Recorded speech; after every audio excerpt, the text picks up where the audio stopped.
Thanks for the introduction.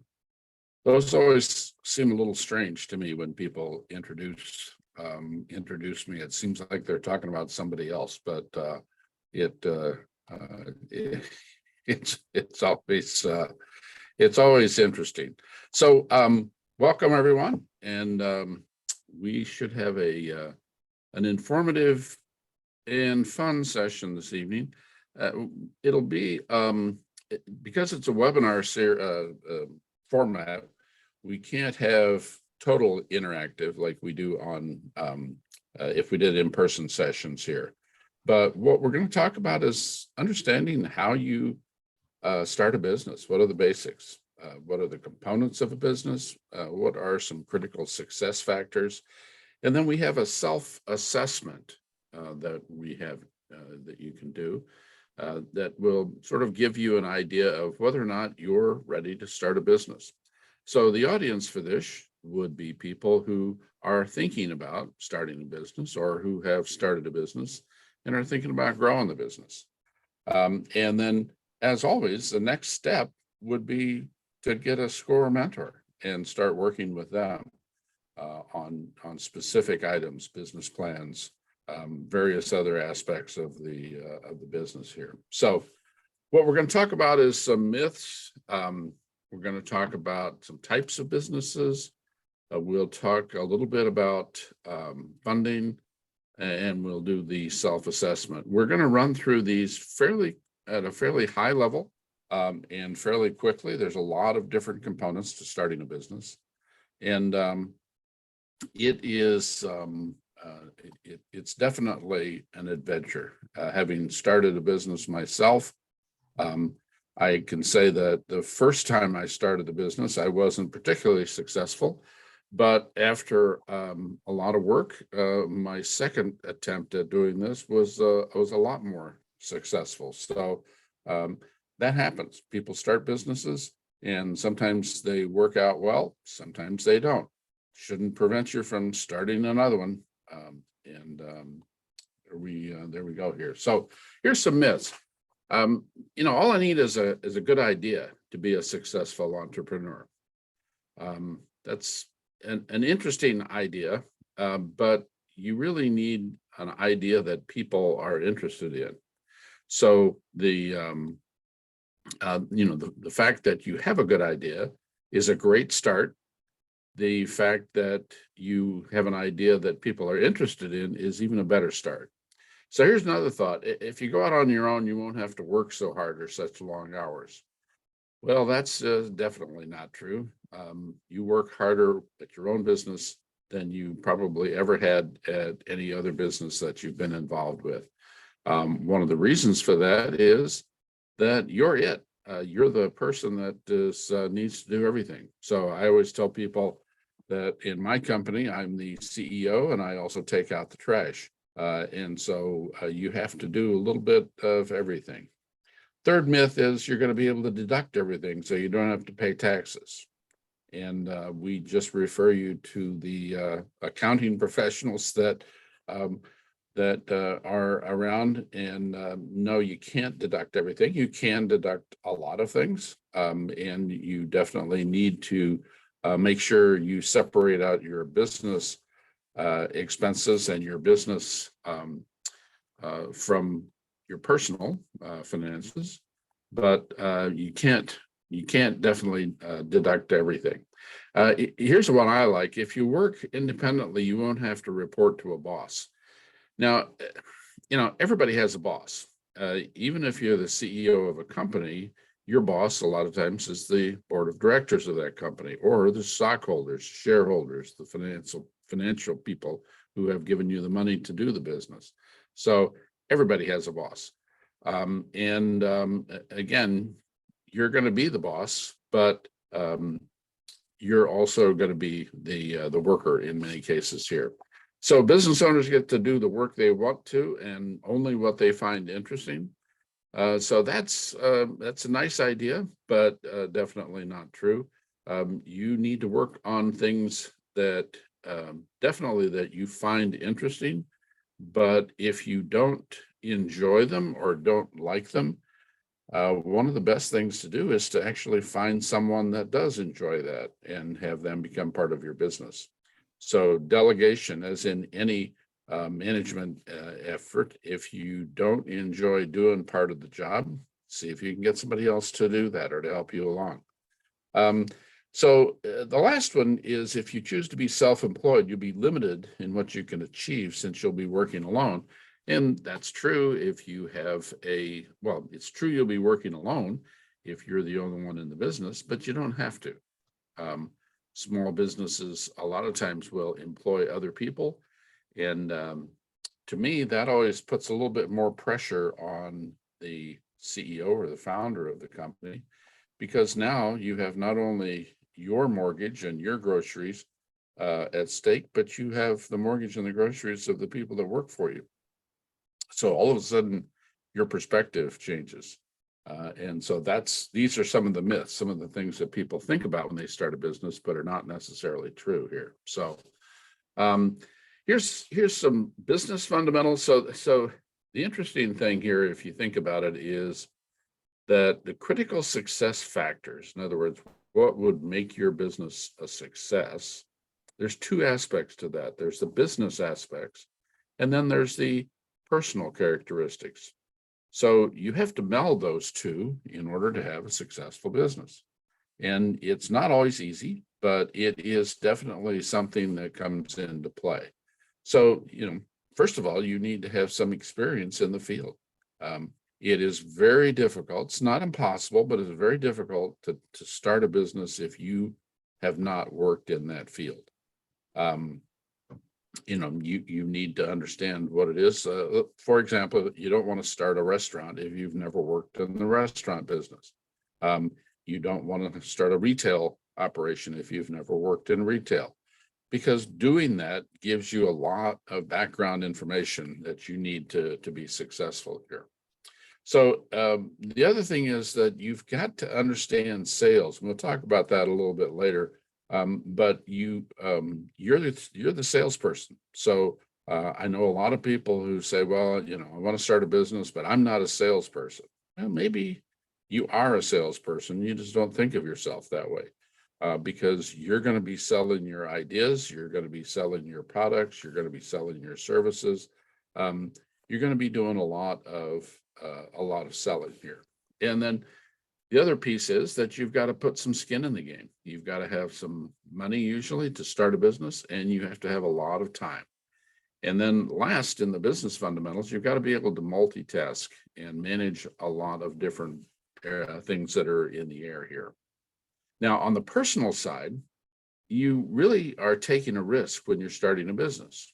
Sometimes it's a larger risk than others, but it's usually a risk, because all of a sudden, if you've been working, you have a paycheck that comes in every month or every couple of weeks. If you start your own business, you don't have that paycheck. You have revenue that needs to come in, and that can become a paycheck, but you need to work and get that revenue going. You're also going to be able to take the lead and to lead your business, because any business, no matter how large, how small, has a culture.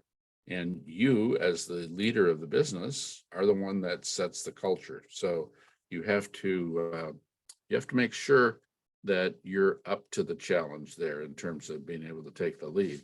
Then a strong work ethic is definitely something that you need. As we said in the myth section there, you're going to be working pretty hard on your own business. So you really do need to be well organized, effective at time management.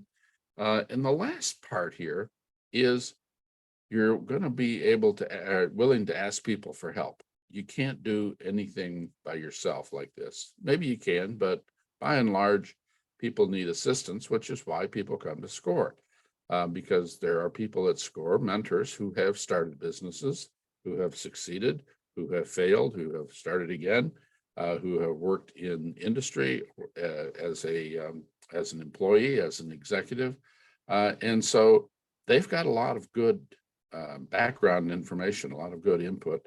And sometimes one of the challenges here, if you think about it, is if you're the head of the business, you've got no one to talk to. As an employee, you always have your boss that you can talk to, but as the head of the business, you're pretty much it. And so if you have a board of directors, which is always a good idea in a business, you can talk to your board of directors, but the idea of getting input from others, that could be SCORE mentors, it could be other people in the industry, it could be friends of yours, it could be any number of people. It's important to bounce ideas off people that might be customers, people that know nothing about your business. And so if you're trying to provide a service to people, you want to make sure it's something that people understand. So getting help from others is a key aspect of being successful in business here. So talking about selling, the picture on the left here is a thing called a sales funnel. And what that shows you is that you've got a lot of prospects. You've got a lot of things that go on the top of the funnel here. These are called leads. Sometimes they're called prospects.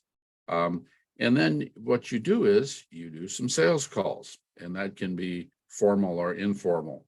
And then you follow up on those, and you have some conversations with your potential clients.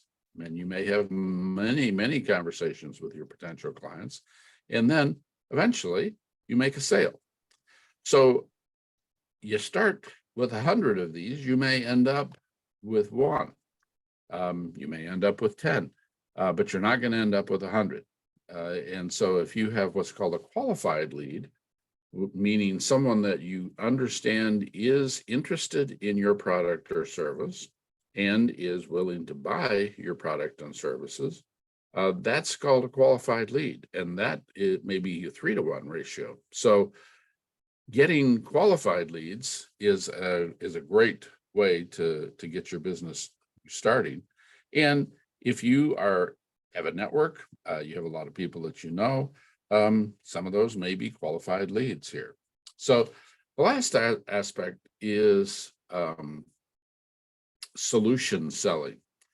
So people often try to sell a product, and people don't necessarily want a product, they want a solution. So solution selling fundamentally is you're selling a solution. You're selling the overall experience, the overall end product. As one of the gurus of marketing says, people don't want a 1/4-inch drill, they want a 1/4-inch hole. They want the outcome, they want the result, they want the solution. They have to buy the drill in order to get the hole, but they don't really need to buy the drill. They really need just the hole. So if you can provide a solution, and part of the challenge of a small business is you may not be able to provide a total solution. But what you do is you can partner with other people to do that. So think about what is the end product of what your customers might need, and that's it. That's the key: selling a solution as opposed to a product. And always focus on closing. So marketing is getting people interested in your product. Selling is actually getting them to sign on a piece of paper and give you money for your product. So what kind of person starts a business?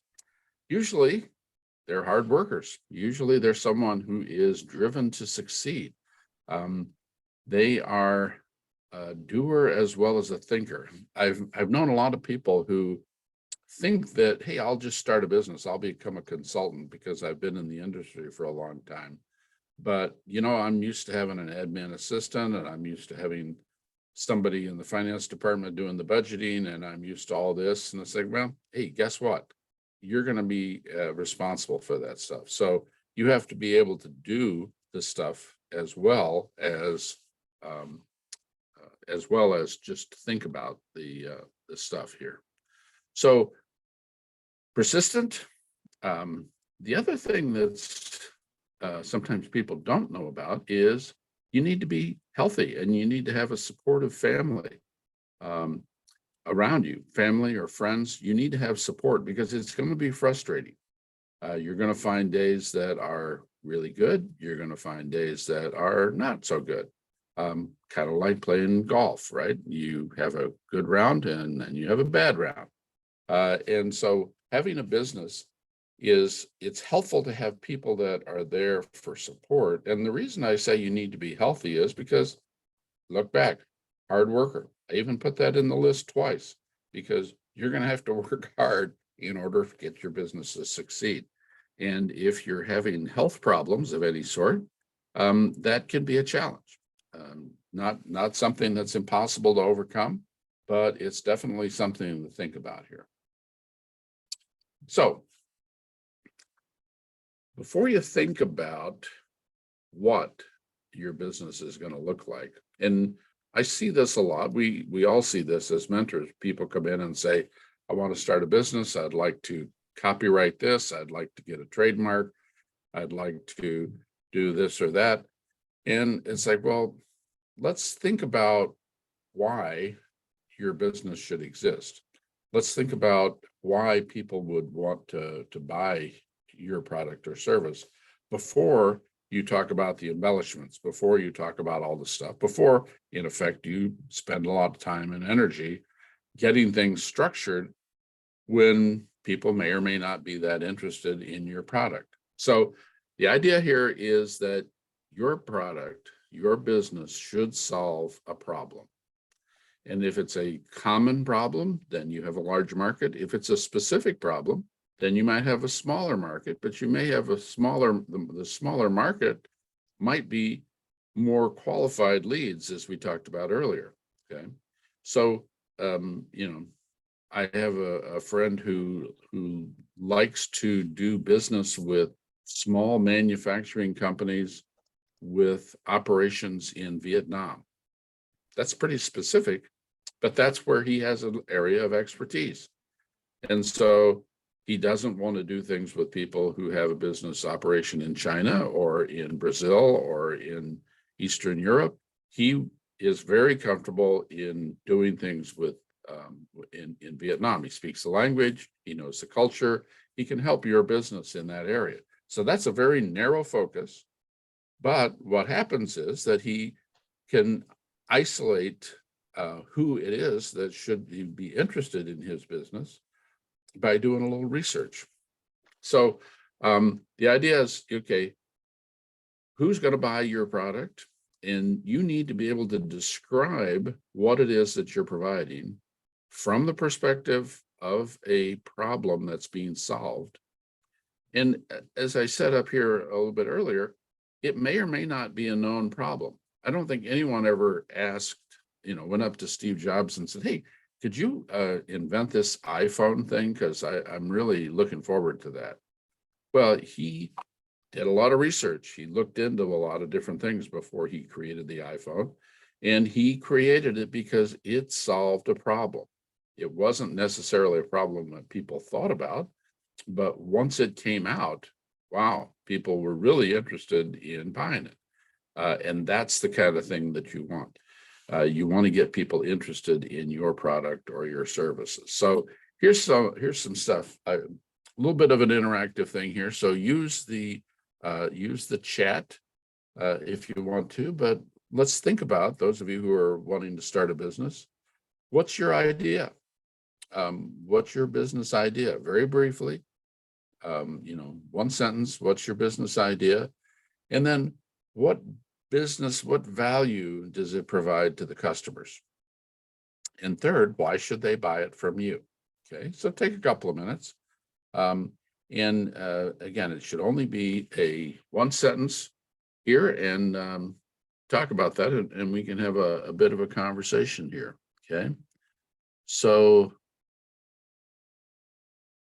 let's see. Brian says the chat option is currently disabled. I think we've had some people doing chats here, so maybe Jim could look into that. So anyone game to put your business idea out here? Could be a new idea. No ideas are bad ideas. All ideas are worth being explored, and so that's really what we're looking at here.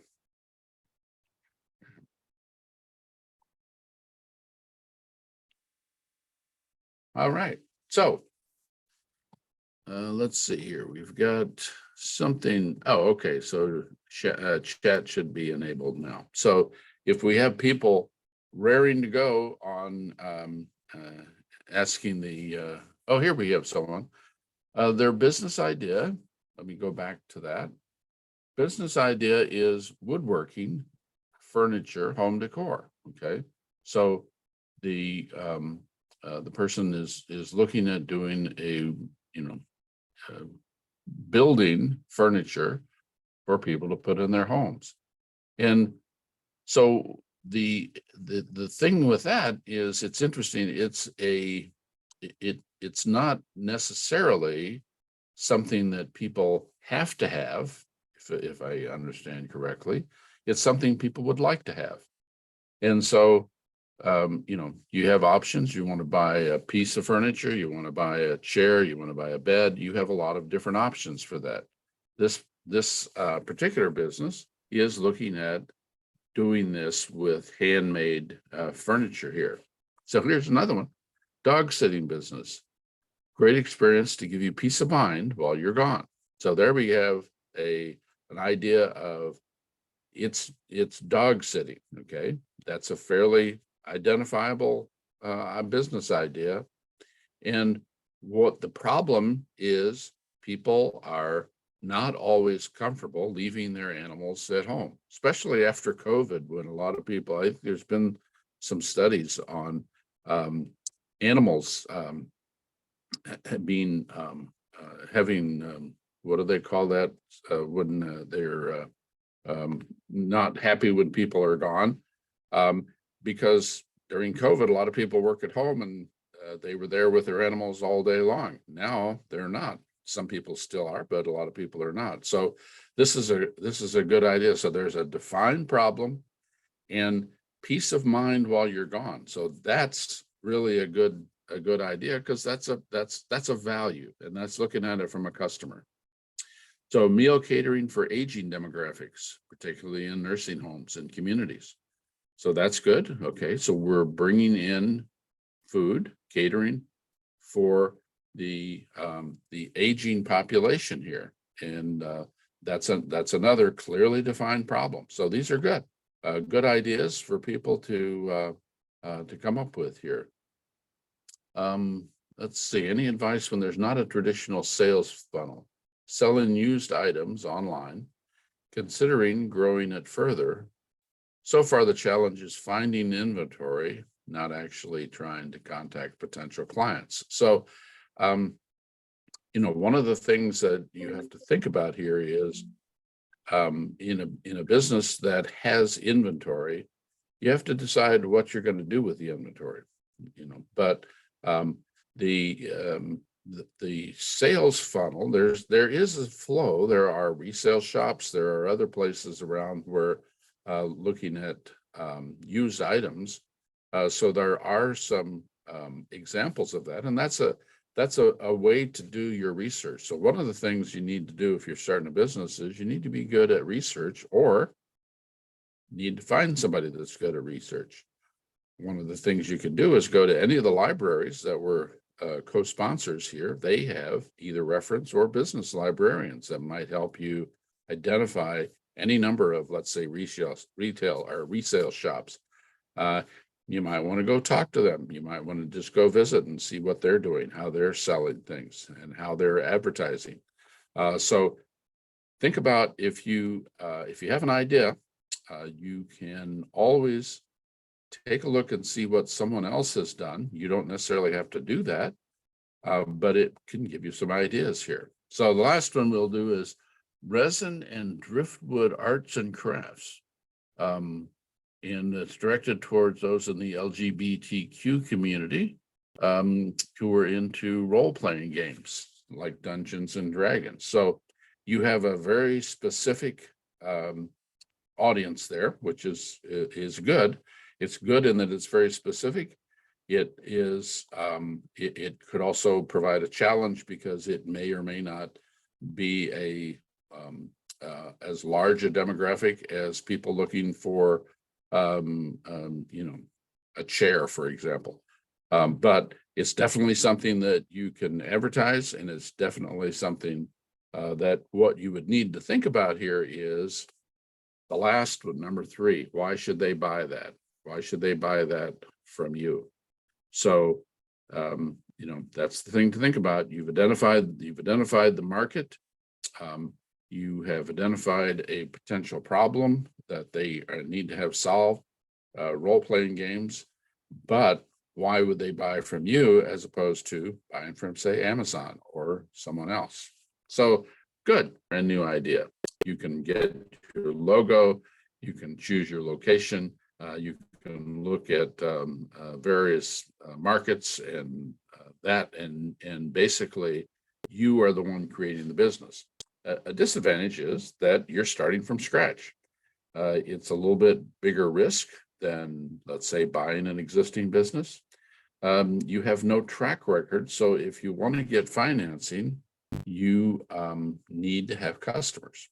It's not 100%, but people that are willing to invest in a business are a lot more comfortable investing in a business that already has customers. So if you're just starting your business, what you may find is that you may need to fund that for a while on your own or with friends and family. But the idea here is that it's not all roses here with starting a business. It can be can become a nightmare. But with good planning, with good research, with good advice, with some good mentoring from people, you can make your business come true here. So buying a business. Now, I've got a little qualifier down at the bottom here. So you really need to have professional advice if you're thinking about buying a business. And it's still the same thing with a franchise. But buying a business has its advantages in that it's already going. It's already there. It's a proven formula. So what happens is you can review what the records are. But in many cases, you're much better off if you have a professional, an attorney, an accountant, and a business banker. So one of the things we always tell people to do is to line these people up. The business banker, there are certain business banks that are relatively that specialize in business, or you can use your own personal bank and ask them if they have business bankers. That'll be a different person usually than your personal banker. But that person will have understanding of, let's say, how to think about financing or how to set up the business accounts. And so you really do need to have some professional advice here. So an established business sounds like a great idea. It can be a great idea. It can also, there can also be things that like buying a house or building a house, right? You have little hidden gems in there for either one of those. So that's why you would look at a professional to understand the finances. And there's no guarantee that an existing business will continue. So one of the things that people often do is if someone is wanting to sell them a business, you want to maybe keep them on board for a while, because a lot of times, especially if it's a small business, they have a personal relationship with all the customers. If you take that away, you're the new person, you're an unknown quantity. They may decide, hey, it's a good time to start looking around at other options. So if you keep the person who started the business or who grew the business there, and have them help for, let's say, a year or a specific period of time, that's a good approach to doing that. So buying a franchise is a specific business, and that is in effect, it's a grant that you have for a company's goods or services. So a franchise can be a McDonald's, a franchise can be a sign company, a franchise can be, let's say, maybe a car wash, or there's a variety of different things that can be franchises. The advantage to that is that you already have marketing, you already have potential brand, and that you can often get training and professional help from the franchise owner in starting your business. So that's good. You can also talk to other people who have done this franchise, and that's different than talking to other people who may have started a business similar to what you're doing. If you're buying a franchise, you're talking to people who have actually started a business exactly like what you're doing, so they can give you some really good advice. So a lot of times you have to look at that, is that you're not always the boss on a franchise. There may be limitations, there may be restrictions, there may be different ways. For example, I believe in McDonald's, you cannot go out and buy your own supplies, for example, or food. That has to be bought by McDonald's. So, you have those restrictions. You also will need to pay the franchisor royalties, or you need to pay them a startup cost, or both. And so that's a challenge when you have a franchise. Again, there are challenges to every business. So there's no business that comes without challenges, but it's always a good idea to understand what are the specific challenges for your type of business that you're looking at. So looking at a nonprofit, it basically gives you a status. Nonprofit status is, in effect, you have different types of nonprofits, and some of them are tax exempt, some of them are not. But you can only be tax exempt if you're in that sort of category here. And you may have grants, various other things that may be an advantage if you're starting, because if you're starting a nonprofit, you may have a specific cause, and there are people who are interested in that cause that may want to provide you with funding. So the profits, for the reason it's called nonprofit is that the organization is not something that makes a profit. That doesn't mean to say that the employees of that organization, which you would be one of them, would be able to have a good salary. But the organization itself needs to run as a nonprofit. In other words, you can reinvest that back in. There's a variety of ways to do that, but back to get some professional advice on this. There are attorneys and there are accountants who specialize in nonprofits. There are specific rules for that. So if you're thinking about doing that, that's definitely something you should take a look at. So online businesses, this is all the rage. And in fact, we have a very interesting webinar in our YouTube channel about selling on Amazon. So Amazon, I'm sure everyone's familiar with Amazon, but I'm not sure everyone's familiar with the fact that 50% of the things sold on Amazon are sold by other people other than Amazon. It's called Amazon Marketplace. And so that's why you may see the same product sold by 2 or 3 different people, potentially at a different price.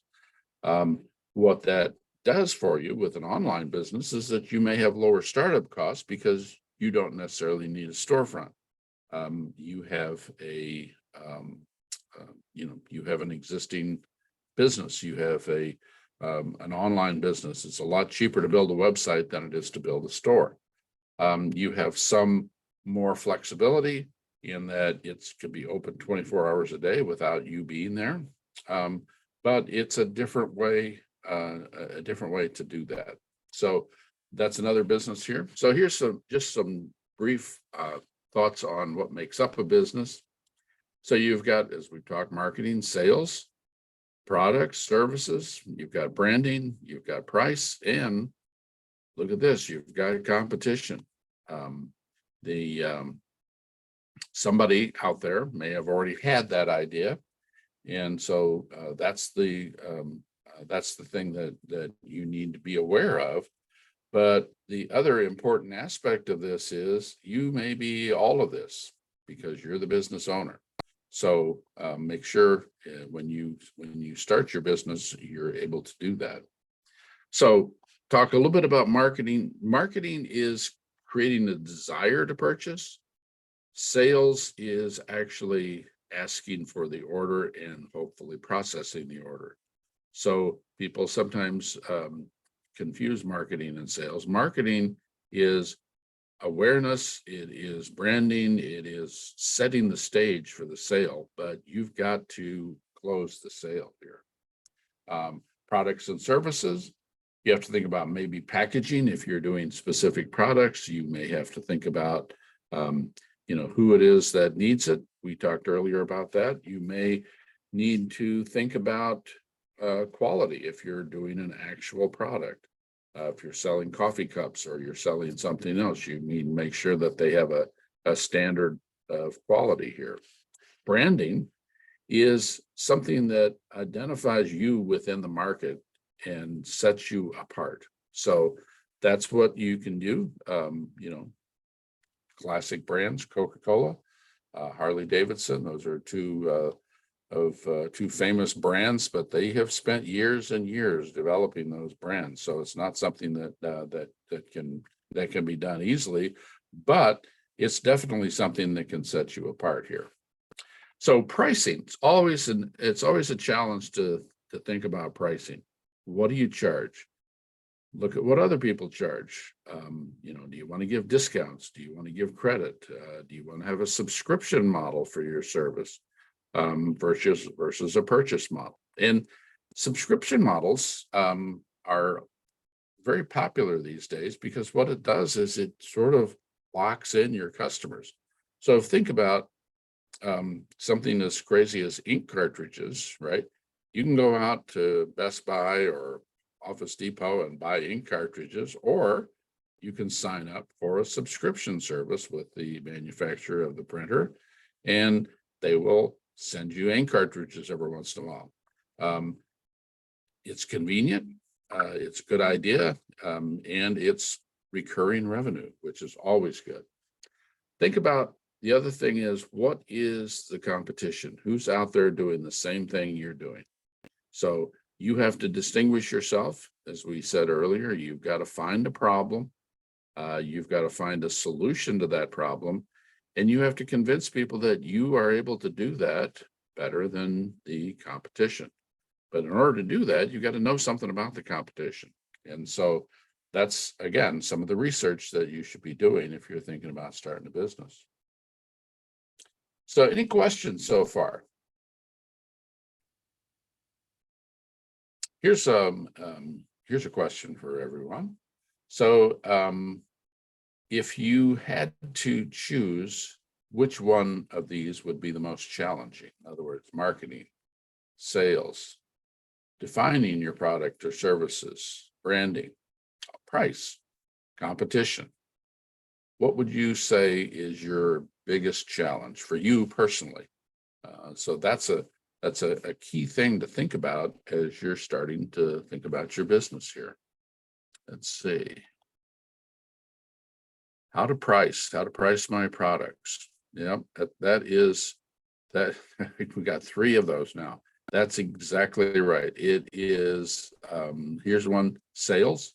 Sales is often a challenge. It's a particular mindset with sales that you need to, here's the mechanics, the taxes, the benefits. So that's the operation, which was part of the something else here. So how those things all fit together. Branding. Yeah, right. When to leave a W-2 job that pays you on a regular basis and go full time for yourself. That is a big challenge. So, but again, pricing is something that the price, pricing is a challenge for General Motors, right? Pricing is a challenge for everybody. Do you put do you have your things at an average price? Do you have things that are luxury items? When we talked about the the Dungeons and Dragons things. Those are potentially a luxury item. You could charge more for one that's really well made, really well designed, looks really cool, than you can for one that's just mass produced.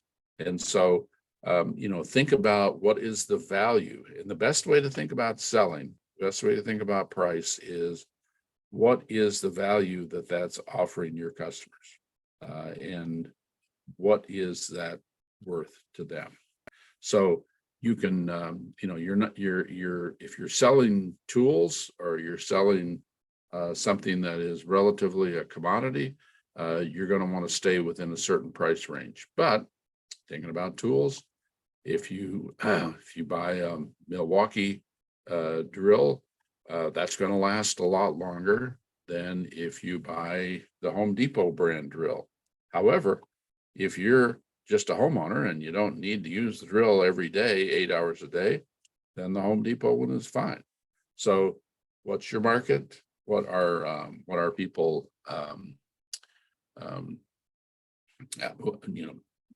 last one here is marketing. And marketing can be a challenge because you really do need to find who you want to market to.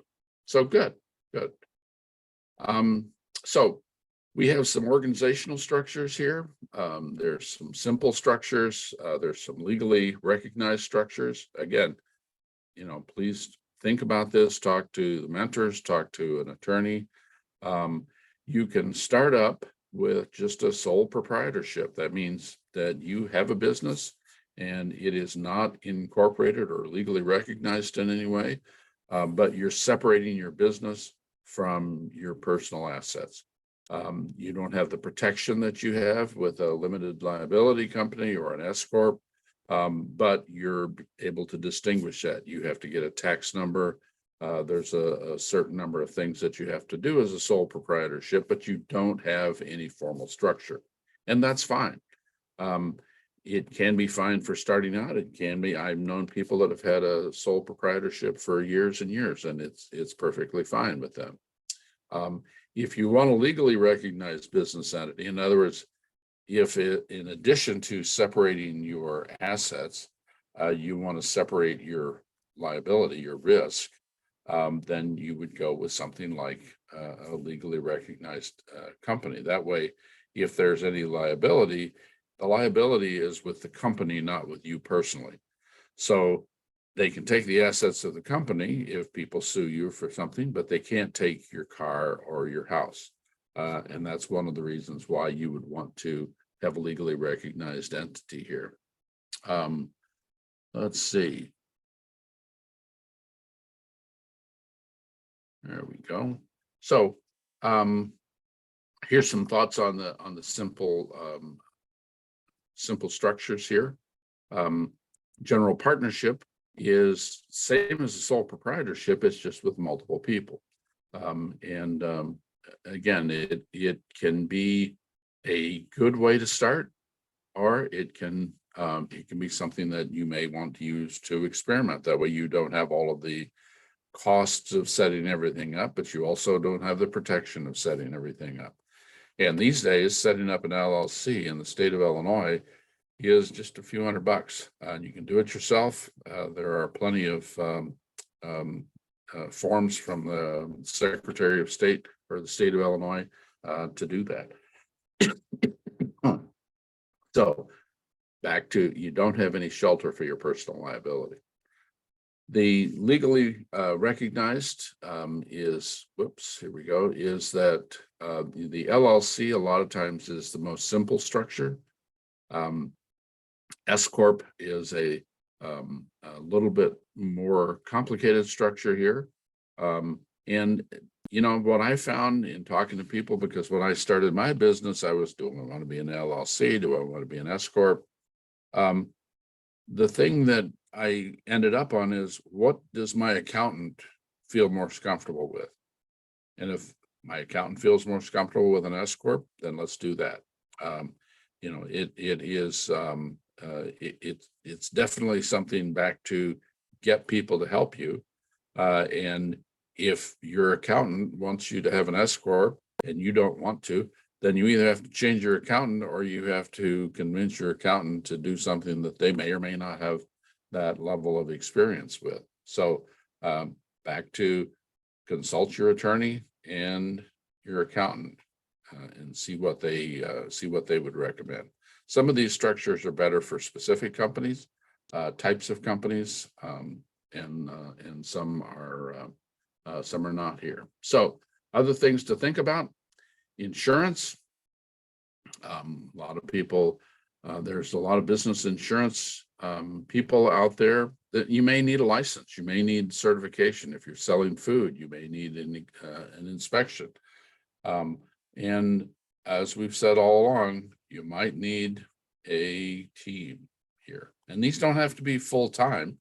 You don't have to have, you don't have to consult with these people all the time, but you do have to consult with them regularly on some regular basis here. So funding, you can use your own credit rating.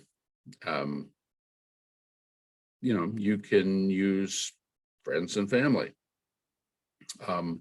The idea here is on business finance. Again, we've had some very good webinars specifically on business finance and on what sort of metrics you can use. So we're not going to cover that today, but I'm just laying out, these are the things that you need to think about when you start your own business here.